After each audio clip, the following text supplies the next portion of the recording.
Hello from the Ztrack distribution offices. Today we're doing some testing based on a question we received from one of our customers. The customer asked if we could mix AZL's new Gunderson maxi sets with Microtrain's intermodal cars. The customer claimed he was having some problems with the Microtrain's cars and he was finding that he had to put them at the end of the train. Frankly, we hadn't tested this before, so we thought, hey, here is a good opportunity to do that.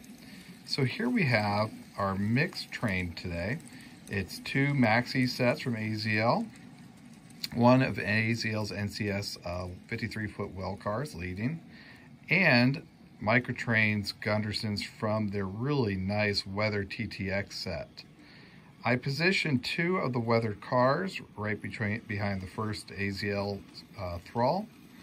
I then positioned another Microtrain's car between the two maxi sets, and I have two trailing Microtrain's Gunderson cars on this consist.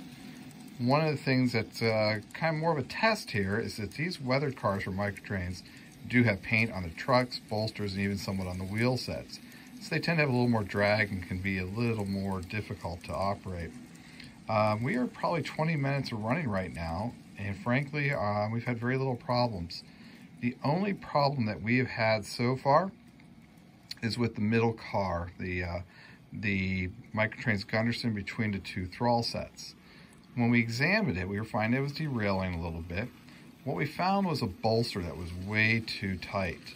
So when we flipped that car over, we noticed that the truck was not rotating freely. It was actually pulling off the adjacent AZL maxi cars.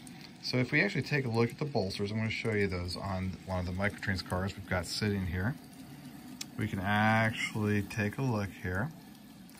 And you're going to just pull that bolster up a little bit. I pried it up gently with a flathead screwdriver to make it work a little bit better, make the truck move. I'm not sure if we can tell because of the lighting here, but there is paint on that bolster and obviously paint on this truck, which is causing some of that drag that we're seeing. As we test this train, I'm showing you a couple different things here.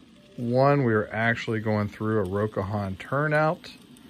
This train is obviously navigating that without issues. We are also on a 195 millimeter curve here.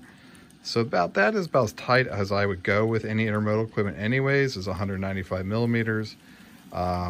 The middle loop there you see is 220 millimeters, the outside is 245 millimeters, all sectional Rokahan track. So we, frankly, this train's running really well.